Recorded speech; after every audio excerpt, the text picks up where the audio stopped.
Respect isn't about rank, it's about recognition.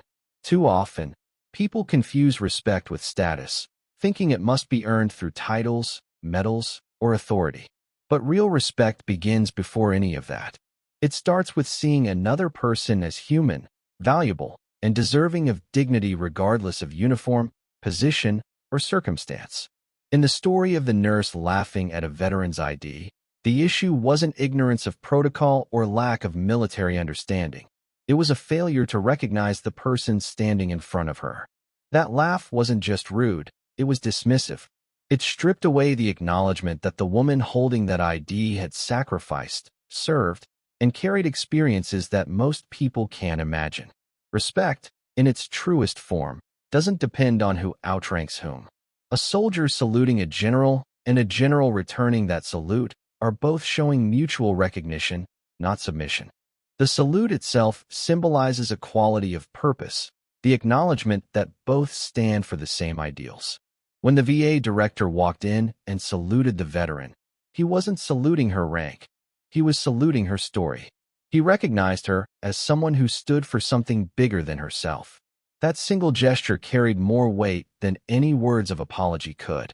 It turned a moment of humiliation into a lesson in humanity. In daily life, the same principle applies. People carry invisible histories, struggles, service, and sacrifices that don't show up on their faces. Respect is about choosing to see those unseen parts. It's about slowing down long enough to understand that every person in front of you has earned the right to be treated with basic decency. When we make respect conditional on appearance, title, income, or influence, we lose sight of what makes communities strong. We build hierarchies instead of bridges. True recognition doesn't ask, "What have you done for me?" It asks, "Who are you, and how can I honor that?" In professional settings, especially in institutions like hospitals or government offices, respect should be the foundation of every interaction. The nurse's mistake wasn't just a moment of unkindness. It reflected a broader problem in how we treat veterans, service members, and even each other. Many veterans walk into public spaces carrying both pride and pain.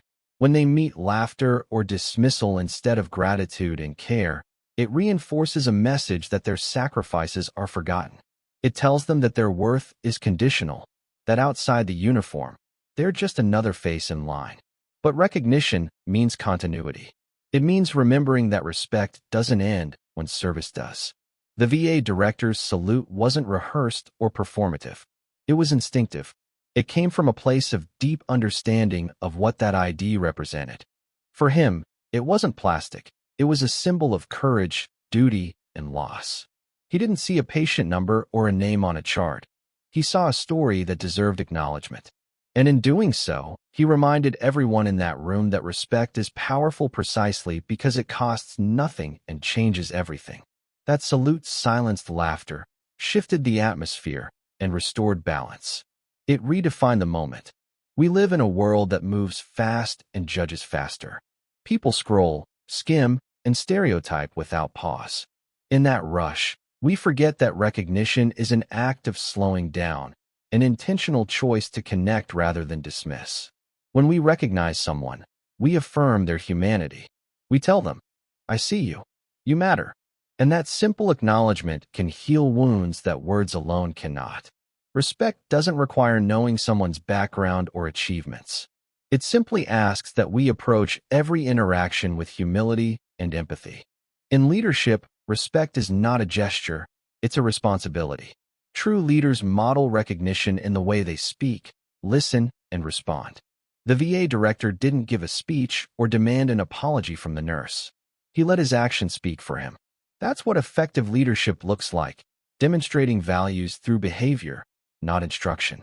His salute wasn't just directed at the veteran. It was a quiet correction to everyone in that room. It said, "This is how we do things here. This is how we honor those who served." Respect isn't enforced, it's exemplified. Every institution, whether military, medical, or civilian, is built on people. And people need to feel seen. Recognition creates trust. It builds morale. It transforms environments from cold and procedural to human and connected. Without it, systems crumble under indifference. The nurse's laughter might have lasted only a second, but its impact lingered. The same is true in reverse. One act of respect can echo far beyond the moment. The salute became a story, not because it was grand, but because it revealed something pure, a truth that cuts through hierarchy and formality. When respect is rooted in recognition, it doesn't just honor individuals. It strengthens the entire fabric of a community. Never underestimate quiet strength. The world often celebrates the loud, the bold, and the visible, but the strongest people are usually the ones who carry their battles in silence. They don't announce their struggles or demand recognition. They simply keep moving forward, step by step, through pain, fatigue, and doubt. Quiet strength is the kind of resilience that doesn't need applause. It's the soldier who returns home and rebuilds a life from scratch, the nurse who stays on shift through exhaustion, the parent who keeps showing up no matter how heavy the day feels. It's the veteran who walks into the clinic with her head held high even after being laughed at. She doesn't shout back, doesn't argue, doesn't lash out. Her silence isn't weakness. It's control, dignity, and discipline shaped by experience. Quiet strength is powerful because it isn't dependent on external validation. It doesn't need someone to notice in order to exist. It's forged in moments no one sees, during long nights, difficult choices, and internal battles that leave no scars on the outside. The veteran in this story carried that kind of strength.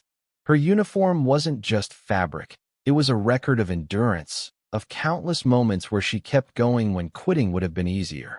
When the nurse laughed, it would have been easy for her to react with anger or hurt. Instead, she chose silence. That silence carried more weight than words ever could. It held restraint, wisdom, and an understanding that real power doesn't come from reacting. It comes from staying grounded in who you are. Quiet strength doesn't mean passivity. It means control. It's knowing when to speak and when to let silence do the talking. It's not about shrinking yourself to avoid conflict. It's about rising above situations that don't deserve your energy. The veteran could have demanded respect right then, could have confronted the nurse, but her composure said more. Her strength showed through her stillness, her unshaken presence in the face of disrespect. That moment, uncomfortable as it was, became a testament to the kind of strength that can't be broken by ignorance or cruelty. The VA director's salute later confirmed what her silence had already proven. True strength doesn't need to shout to be heard. In life, people often mistake quietness for weakness. They think the loudest voice leads the room or that confidence must look like dominance. But the truth is, the calmest person in the storm is usually the one who understands it best. Quiet strength isn't about suppressing emotions. It's about mastering them. It's the kind of courage that doesn't show off. It's steady, consistent, and deeply rooted. It allows people to navigate difficult environments without losing themselves. The veteran didn't let the nurse's laughter define her moment.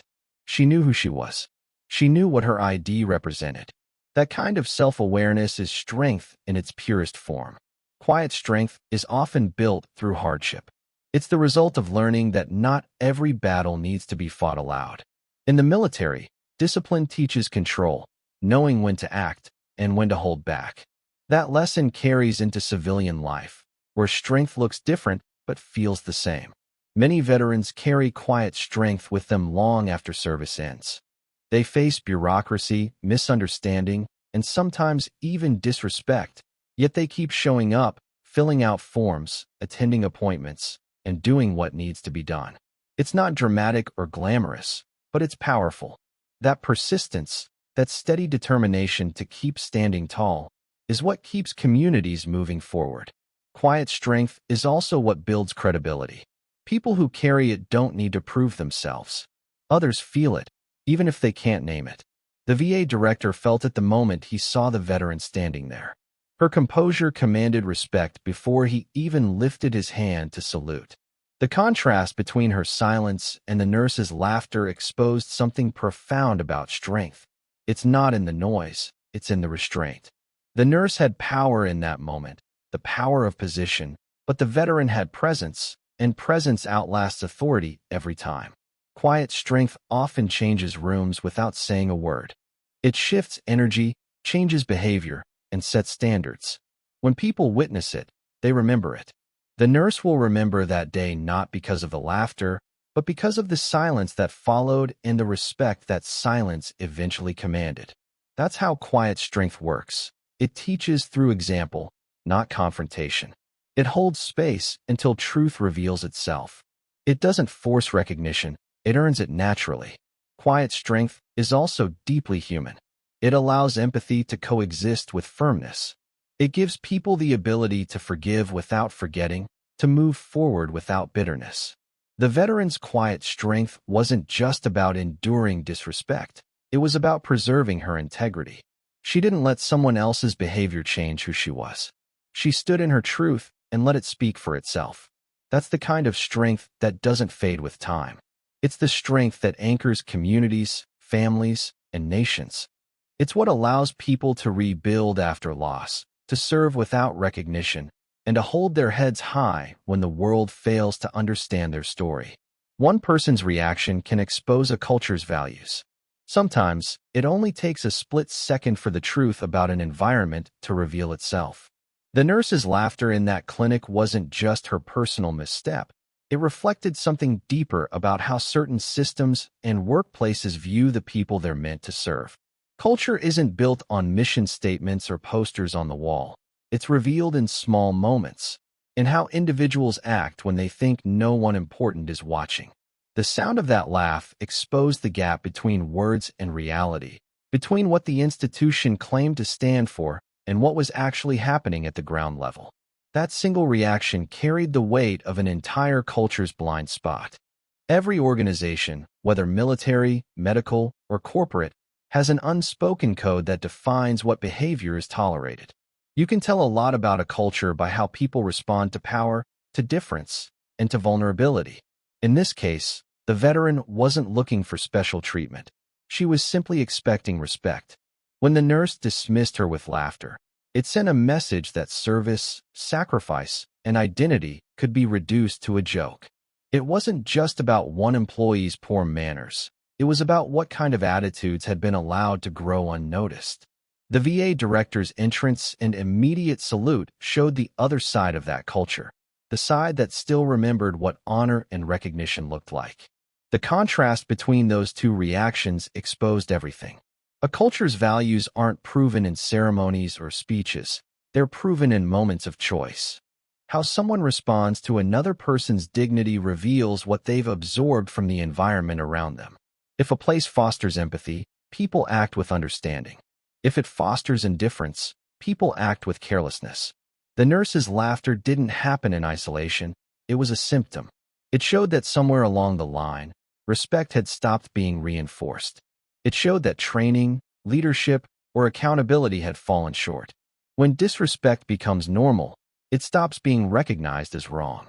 That's how cultures drift away from their purpose without anyone realizing it. The most dangerous part of cultural decline is that it often hides behind routine. People go through their day following procedures, checking boxes, fulfilling roles, and forget that their behavior represents something larger than themselves. The nurse wasn't just an individual. She was the face of an institution meant to serve those who serve the nation. When she laughed, she didn't just embarrass one person. She disrespected every veteran who walks through those doors. The VA director's salute, in contrast, reminded everyone that institutions are defined not by policies, but by people. His action was a correction, not just to one nurse, but to the entire cultural tone of that space. It was a reminder that values have to be lived out loud, not just written down. Reactions are powerful mirrors. They reveal what a person truly believes, beyond training or rules. You can't fake empathy in a spontaneous moment. The way someone responds to another person's pain, identity, or story shows whether their respect is genuine or conditional. The nurse reacted with laughter because, consciously or not, she didn't see the weight of that military ID. She saw a piece of plastic, not a symbol of service. That blindness came from a culture that failed to remind its people what those symbols mean. When the VA director saluted, he showed that the culture could still be redeemed. that recognition still had a place if someone was willing to act on it. Every culture has a choice, to normalize respect or to normalize disregard. The difference lies in what behaviors are corrected and what are ignored. If laughter like that goes unchecked, it becomes permission. People begin to believe that it's acceptable to minimize others. But when a leader steps in immediately and models the opposite behavior, the culture shifts. The VA director didn't need to raise his voice or give a lecture. His gesture alone reset the tone. Everyone watching saw what respect looks like in action. Culture is contagious, so is disrespect. Whichever one is modeled most consistently becomes the standard.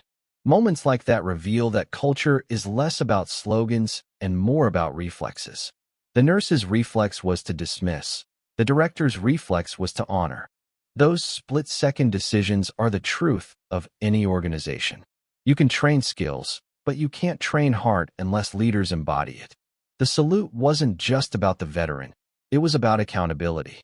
It told the room and the organization as a whole that behavior matters because it reflects the soul of the institution. The nurse's reaction showed a fracture in that soul, but the salute showed that it could still heal. Culture is built from the bottom up, but protected from the top down.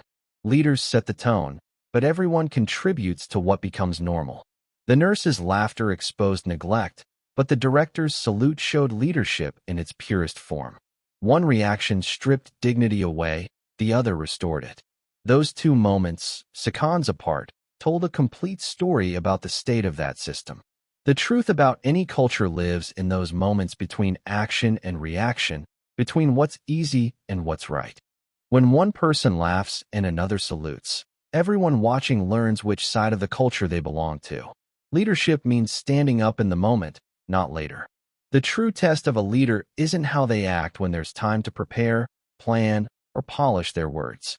It's how they respond in real time when something wrong happens right in front of them.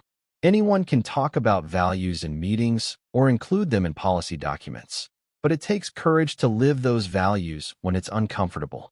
When the VA director walked into that clinic and saw the nurse laughing at the veteran's military ID, he didn't ask for context, he didn't wait for explanations, and he didn't schedule a follow-up. He acted. His immediate response, a salute, spoke louder than any reprimand could. That single decision showed what leadership looks like when it isn't filtered through bureaucracy or hesitation. It was direct, human, and rooted in integrity. In that moment, the VA director didn't just represent himself. He represented an entire system built to serve those who served. His action wasn't planned, but it was precise. He didn't need to think about what the right thing to do was, because true leadership is instinctive when built on the right principles. Standing up in the moment means recognizing that silence can be as harmful as the offense itself.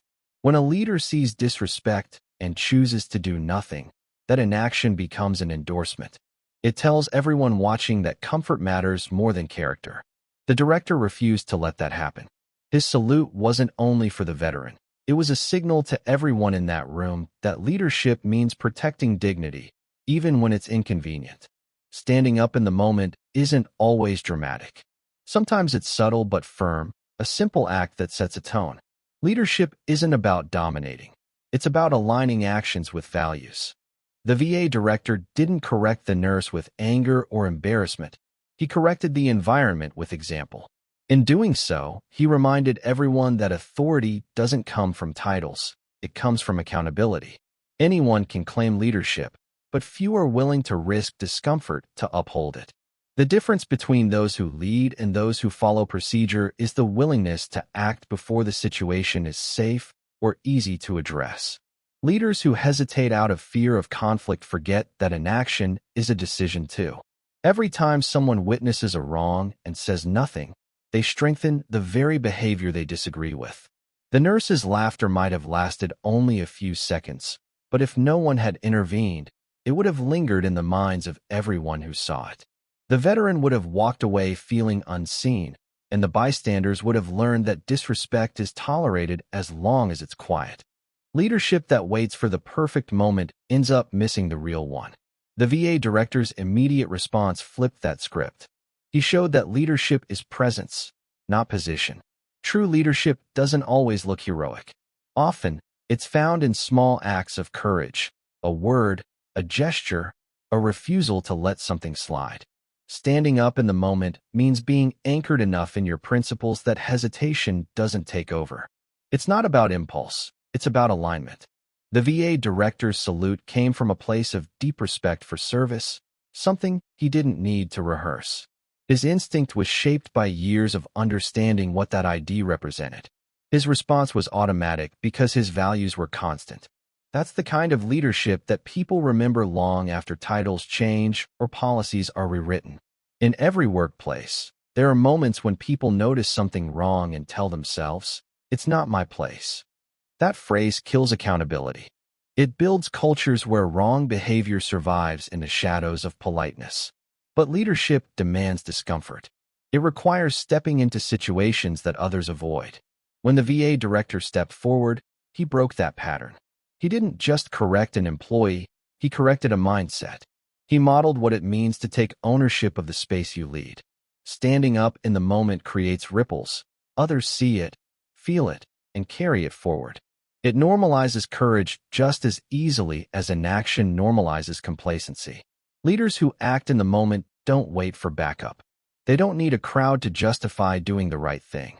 Their authority comes from conviction, not consensus. The VA director didn't pause to consider how the nurse or others might react to his salute. He simply chose respect over restraint. That choice created clarity. Everyone in that room instantly understood where the line was drawn. Leadership is not about controlling others. It's about clarifying what matters. By standing up in that instant, the director turned a moment of shame into a lesson in integrity. The impact of standing up in the moment reaches beyond the event itself. It builds trust. People begin to believe that someone is watching out for what's right.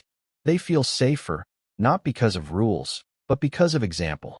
The veteran in that story walked in alone, but the director's action made sure she didn't walk out unseen. That's what leadership does. It shifts isolation into acknowledgement. It makes values visible. Leaders don't need to be perfect, but they need to be present. Presence is what turns moments into meaning and meaning into change. When the VA director saluted, he didn't just respond to disrespect. He redefined what leadership looks like when it shows up exactly when it's needed most. Service deserves dignity, not judgment.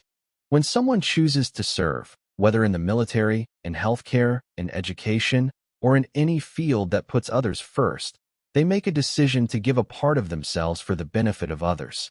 That act alone deserves respect. But too often, people who serve are met not with gratitude, but with scrutiny. They are judged on appearances, tone, or circumstance instead of being recognized for what they've endured and contributed. In the story of the veteran at the clinic, that judgment showed up as laughter. The nurse saw a person through a narrow lens, not realizing she was looking at someone who had carried the weight of duty, risk, and sacrifice. That small moment of mockery stripped away dignity, and that's where the real damage begins. Dignity is a basic human right, yet it's something that must be actively protected. It's not something you give to someone, it's something you honor in them. Service, in particular, should always be met with that honor. People who serve do not do it for praise. They do it because something inside them calls them to responsibility. When they return to everyday life, they should be able to expect simple respect. The veteran who handed over her military ID wasn't asking for special treatment. She was simply identifying herself, but that act carried meaning. That ID represented countless days of discipline, separation from family, and moments of fear and courage. When the nurse laughed, she didn't just disrespect the person in front of her. She disrespected the symbol of service itself. Judgment often comes from misunderstanding. People forget that service leaves marks that aren't visible. The physical uniform can come off, but the internal one stays. Veterans carry stories that they rarely tell, experiences that shape how they see the world. When someone meets that history with mockery, it's more than rude, it's dehumanizing. Dignity requires seeing the full person, not just the moment you encounter them. It means understanding that service comes with sacrifice, and that those who've carried the burden deserve grace, not skepticism. The VA director's salute restored that dignity. It was an unspoken acknowledgement that service deserves to be honored at every level, by every person, in every setting. Judgment is easy. It asks for no effort, no empathy. Dignity requires intention. It requires slowing down, observing, and remembering that everyone has earned the right to be treated with decency. The nurse's laughter wasn't an isolated act. It was a reflection of how quickly people can forget that service doesn't end when the uniform comes off. Every veteran who walks into a hospital, a government office, or a public space carries a quiet hope that their service still means something. They don't want handouts or pity. They want acknowledgement. They want to be treated as human beings who gave their time, their energy, and sometimes their health for something greater than themselves. Institutions that serve those who have served must lead with dignity in every interaction. That means training people not just in procedures, but in respect. It means teaching empathy as a skill, not an afterthought.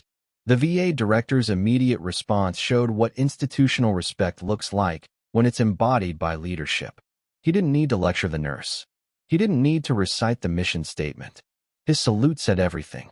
It reminded everyone present that service carries an invisible weight and that the least anyone can do is meet it with grace. When a leader acts with that kind of clarity, it realigns the entire culture around dignity instead of judgment. Dignity isn't about pitying someone for their hardships. It's about affirming their humanity regardless of them. When we meet service members, first responders, nurses, or teachers, we meet people who've made choices rooted in giving, often at personal cost. Those choices deserve acknowledgement. Judgment happens when people forget context and focus on surfaces, when they see fatigue instead of resilience, scars instead of survival. The nurse's laughter came from that place of blindness. The VA director's salute came from the opposite, from recognition. His action wasn't about rank or protocol. It was about restoring what had been taken away by a thoughtless moment. When service is met with judgment, it discourages others from giving. It creates cynicism, a feeling that sacrifice goes unnoticed or unappreciated. But when service is met with dignity, it strengthens trust. It reminds people that what they do matters. That's why the way we treat those who serve reveals so much about who we are as a society. Respecting service means understanding that every act of giving comes with a cost, and that the least we can offer in return is gratitude and dignity. It's not a reward, it's a responsibility. The veteran didn't ask to be saluted. She didn't demand recognition. But the VA director's action turned a moment of humiliation into one of validation. That's what happens when dignity overrides judgment. It changes not only how one person feels, but how an entire room remembers. Everyone who witnessed that exchange saw the difference between belittling service and honoring it. The nurse's laughter might have been louder, but the silence that followed the salute carried more meaning. Dignity always speaks quieter but lasts longer. It is the foundation of respect, the thread that connects service to gratitude, and the reason leadership must always defend it in every interaction, no matter how small. Every act of respect restores trust in the system. Trust isn't built through slogans, forms, or official apologies. It's built through moments where people feel seen and valued. When the VA director walked into that room and saluted the veteran, it wasn't just about personal decency. It was about repairing something much larger. It was about restoring belief in a system that too often forgets its own purpose. The nurse's laughter had broken that trust in an instant. It told the veteran that the very place meant to honor and care for her could also humiliate her. But the director's salute turned the moment around. That single gesture began to rebuild what the laugh had destroyed. Respect, in its simplest form, can be the most powerful tool for healing faith in institutions that have grown distant or impersonal. Systems are only as trustworthy as the people who represent them. Rules and policies don't earn trust, actions do. When people experience respect firsthand, they start to believe that the system behind it might still hold integrity. The veteran's interaction began as another frustrating, impersonal encounter, but it transformed when someone in authority chose respect over hierarchy. That's the key difference between a system that merely functions and one that actually serves. When respect is present, even one act can ripple outward, changing perceptions and reshaping culture. The VA director's salute didn't erase the nurse's mistake, but it showed accountability in real time. It demonstrated that leadership still exists within the system, that honor hasn't disappeared beneath the paperwork and procedures. Trust is fragile because it's built on experiences, not words. Veterans often walk into the VA with mixed feelings: gratitude for the help, frustration with the bureaucracy, and a lingering question of whether their service is truly remembered. When they encounter disrespect, that question gets answered in the worst way. It tells them that the system they once protected no longer protects them. But when they encounter respect, even in small gestures, it restores balance. It reminds them that their sacrifice still means something. Respect reconnects them to the purpose behind the system itself. It makes them believe again that they are more than case numbers or patient files, that they are still part of something honorable. When institutions forget to show respect, people stop trusting them. They start to see them as machines rather than communities. The nurse's laughter, though perhaps impulsive, symbolized that loss of connection. It showed how routine can erode empathy. But the director's salute interrupted that pattern. It reminded everyone in the room that systems are run by humans, and humans always have a choice: to contribute to distrust or to repair it. Respect is that repair. It's the bridge that brings dignity back into places that have lost touch with the people they're supposed to serve. Every act of respect becomes a quiet statement: you matter here. And once people believe that again, trust begins to grow. Restoring trust doesn't require speeches or ceremonies. It requires consistency. A single act of respect can ignite change, but a culture of respect sustains it. When leaders model respect publicly, they set the tone for everyone beneath them. The VA director's salute wasn't just about him and the veteran. It was a message to the staff, to the patients, and to anyone watching. It said that respect isn't optional. It's the standard. When that standard is upheld consistently, people begin to see the system not as a place that tolerates mistakes, but as one that corrects them with integrity. That shift builds trust in ways no written policy can. Trust grows when people see fairness, when they see compassion backed by action. The veteran's story spread not because of outrage, but because it offered proof that respect can still exist inside institutions that often feel cold or indifferent. The salute became symbolic. It wasn't just about military tradition, it was about human decency. It reminded others that respect can change the emotional temperature of a room, turn tension into understanding, and replace shame with pride. When people witness that transformation, they begin to trust that the system still has a heart. Respect also restores trust because it invites accountability without shame. The nurse's mistake became a teaching moment, not a public punishment. The director didn't humiliate her in return. He simply showed her what right looked like. That's how respect heals both sides. It lifts one person up without tearing another down. It teaches by example rather than authority. That's the kind of leadership that keeps trust alive, not through fear, but through shared understanding. People follow what they feel, not what they're told. When respect is visible, it becomes contagious. For veterans, respect is more than courtesy. It's proof of belonging. It tells them they haven't been forgotten or discarded once their service ended. When they see respect coming from leaders within the system, their confidence in that system returns. They start to believe again that their sacrifice was not in vain, that the values they fought for still exist here at home. Every act of respect, no matter how small, is a piece of that restoration. It rebuilds faith one interaction at a time, one salute, one word, one acknowledgement. Systems regain credibility not through perfection, but through humanity. When respect becomes the default language, trust naturally follows, and the bond between those who serve and those who serve them grows stronger than policy, procedure, or promise.